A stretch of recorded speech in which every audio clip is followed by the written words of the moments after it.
I mean, I think you start to get your hands around things more and more every day.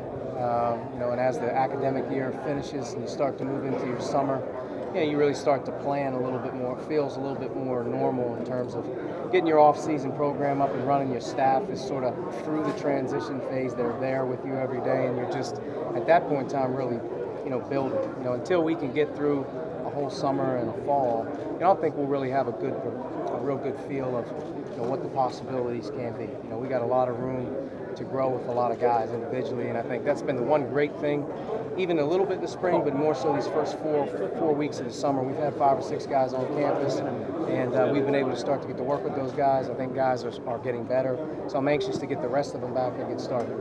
You mentioned Deron Davis, a big thing for him, changing his body and conditioning. Yeah. How's the start of that process? He's doing really well. He's heading into his 4th week. We always said that if Deron could stay the whole summer, the first 4 weeks would really set him off. He's done a great job. He was 271 pounds when we started, and we're hoping by the end of this week he'll be at around 255, 254, so he's already down 16 pounds. And you can start to see the bounce in him a little bit. When he's on the floor, when he's in the locker room, when he's around our staff, he's got a much more positive bounce. I think he feels good about what he's doing right now. So, going to break it up and go 4 more weeks after that, and we'll see where he's at. But I think if he stays with it and keeps doing what we're doing, I think he's going to set himself up for a great start. It looks like you're going to have an extra scholarship for next season now. Any idea if you want to use that scholarship next year or bank it? No idea what we'll do with it. I mean, scholarships are like gold. You have to be able to, do what's best for you at a certain time of the year. They're not things that just fire out there and hopefully fill bodies. We have to have a plan. So, what we're able to do right now, I'm not sure. What we're able to do in the fall, but we'll always like to have some versatility with our roster. How big was it for Robert to get Robert back after a great test of the process? Yeah, Robert did a great job in the spring, communicated really regularly with him. He wanted the feedback, he wanted information from people to see what he needed to do to improve. I think that was his whole plan. That's what's great about the rule. There's certain guys that really take advantage of it. He did. And through about 4 weeks, he's probably been about as focused of a basketball player as I've been around. He's all business right now. Really, really impressive kid. And to watch him through about a 4-week summer period, he's really, again, impressive. He's setting himself up to do what he wants to do, which is have a great senior campaign for us. So we're excited for Rob. He's been great to work with, and I think he's going to be an important deal as we move into the rest of the summer, as the guys look for somebody to see how we're doing things or how it's been going since they've been gone. He's giving them a great blueprint, I think, for when we start in our second summer session. Are you able to talk about walk-ons with Blackman joining the program? Walk-ons, they're a really, really important cog to what we're doing, just like our managers. We put tremendous amount of pride in the development of the program, not just players. And, I think guys that play vital success in your team's success sometimes don't get in the games. And I think as we move forward, we're always going to look to have guys that love Indiana, who want to be a part of the program, that are there for the right reasons, which is, winning, and at the end of the day, being a part of some special moments. So a guy like VJ, who we've talked to, quite a bit as he enrolls in the university and does some things, him having an opportunity to be a part of the program is something that we look forward to. Coach, I know you've been around the state quite a bit, but come down here to a place like this on a Wednesday evening in May and see hundreds of people standing in line.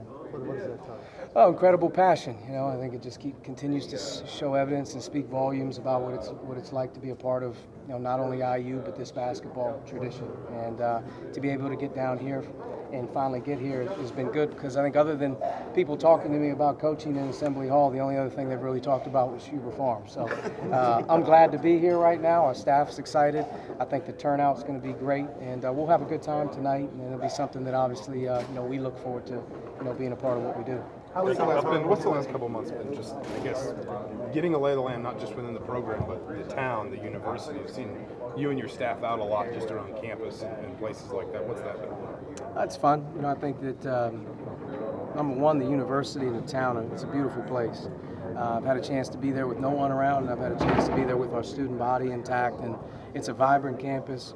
It's a place that, as I look back on things, it's a place that I could see myself going to school and having a great experience at. And I think when you tie in that small college feel, it all being about IU, when you're in and around, the community, that can only speak, volumes about the experience that your players can have. So it's been it's a welcoming place.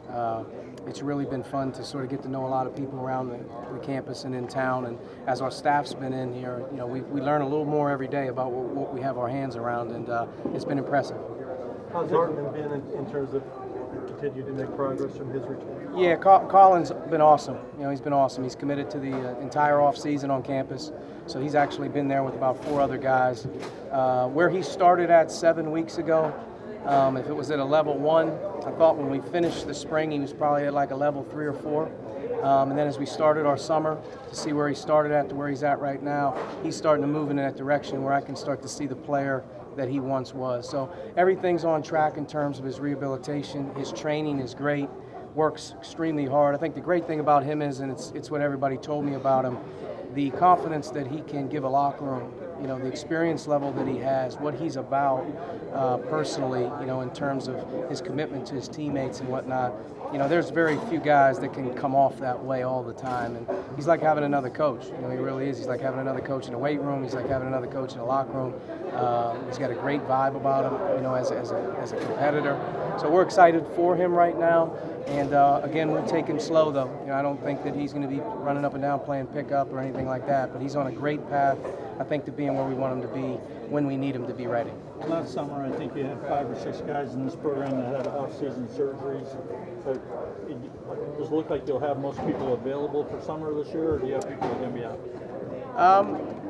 Just off the top of my head, as I'm trying to picture things, I think health-wise we're in a good way. I think the guys that are on campus right now, some of which a guy like Juwan, who's had shoulder surgery in the past, is operating full go. Robert, who's had some issues in the past, is operating full go. And then we talked about Colin, who right now we're just easing him through things, but he's doing well. The returning guys were all healthy when they left, so we don't anticipate any problems. So I think as we approach the summer, all hands will be on deck. Cliff Marshall, can you speak to his impact so far, what he's been able to do since getting here? Well, Cliff is, he's probably, one of those shooting stars that every coach, and you say you're going to build something, you want to do something. When you're a coach, you want to have the best. And Cliff is one of the very best. We were fortunate to be able to convince Cliff and his family to come to IU. And I think part of the reason that we want him to be here is the commitment to the players is one thing, but the commitment to our basketball program and what we want to be about. He's an extension of our coaching staff. He's not a strength coach that does his thing and we do our thing. He's involved in every capacity, which is, how do we keep our guys healthy year-round? How are we training them the best we need to train them?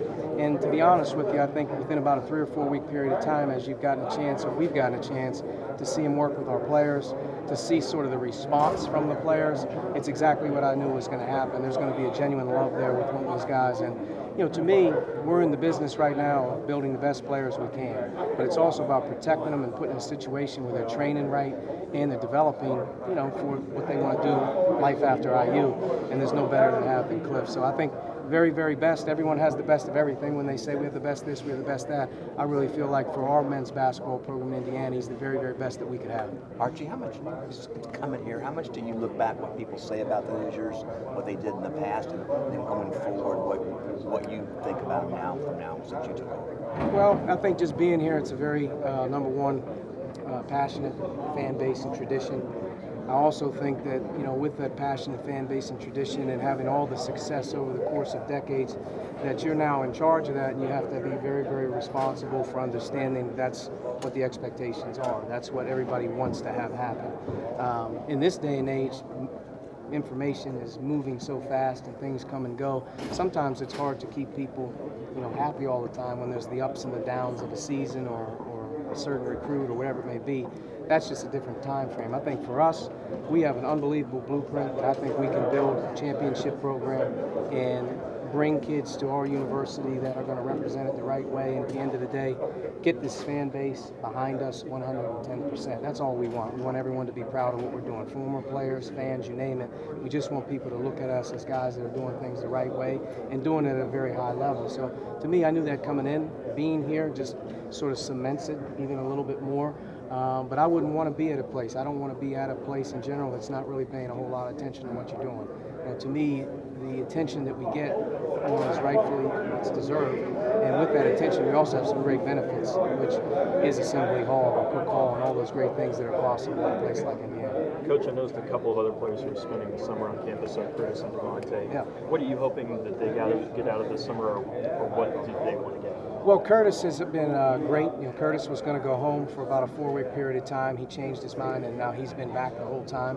So just getting a chance to get to know him a little bit better and being with him every day. Great kid, tremendous energy level, is working extremely hard. And the thing that we are trying to address with him and trying to make very, very important in his mind is his body. We have to change Curtis's body for his game to change, and he's on that. We have to. When he goes out there, people should say, "Wow, he looks a lot different," and that's going to give him a chance to be a better player. But he's working hard at it. Devontae will be back here in about a week. He did take a 4-week period of time off, which I think is great for these guys. And when we get him back, we'll address some things. One of the things that Devontae and I talked about before he left is really just trying to tighten up some things with his shooting. I think he can be a more consistent shooter behind the line, which we're going to need him to do. But I love the way Devontae's body, and I like his game in terms of what we've been able to see so far. He's a guy that I think can do a lot of different things for us. So their improvement in this offseason is probably as important as anything we have going on because of the role that they're going to need to be. If they're better players, if they're different players in year 2 than they were in year 1, then we have a chance to be better, and that's the way we look at it. Obviously, you haven't extended time on the court with them, but those 3 freshmen, you talked about how important it was to keep that class together. Yeah. What do you think each of those 3 guys can bring you? Well, I said this at the beginning. I think great families and great kids, when you bring those type of guys into your locker room, you get better. You stay up on top of guys wanting to do the right things, and that's important. All 3 of them, from where we're at, we're going to have to get a hold of them and then figure it out. But I think each freshman that comes in, the biggest jump that they have to make and the biggest, sort of hurdle they always make is the physical. Not only do they have to go to class and learn the ropes and all that stuff, but the physical pressure that's put on them to be strong as somebody else when they're not, or to be as fast or in as great a condition as a guy who's 4 years older. It's not. And that's where our strength and conditioning program, I really feel like this summer has a chance to help those guys. So when they get here, the biggest thing is addressing them physically. Let's take a look at where they're at, what they've done before they got here. Let's teach them our way of doing things. And when they leave, the one thing we can always say is, they got better physically. They're in better shape. They're bigger. They're stronger. They're more ready. From a basketball perspective, they got to learn the way we're doing things. And then I think the great thing is, because we're on the first day of sort of when they all get together, when we do a team workout for the first time or we do implement some practice habits, they're all sort of on the same page on that one. It's not like you have a guy who's done it for 4 years and a freshman's just way behind. They're all going to learn the same. So you'll get a chance to see how smart and sort of how these guys can pick up on things together, and they'll have an advantage there where they're not behind in terms of the learning curve on the court. Archie, and what you've seen so far, how good can this team be? I don't really know, and to be honest with you, I don't have any real expectations or pressure to put on our team right now. The time to put pressure on guys to produce and do things is when it matters. Right now is a time to get better. It's a time to get them together, and I think it's a time to start to set the tone in terms from an identity standpoint. This is what we mean when we say this. This is what we mean when we want to do this. As we get to the season, I think we'll have plenty of time to put some pressure on ourselves.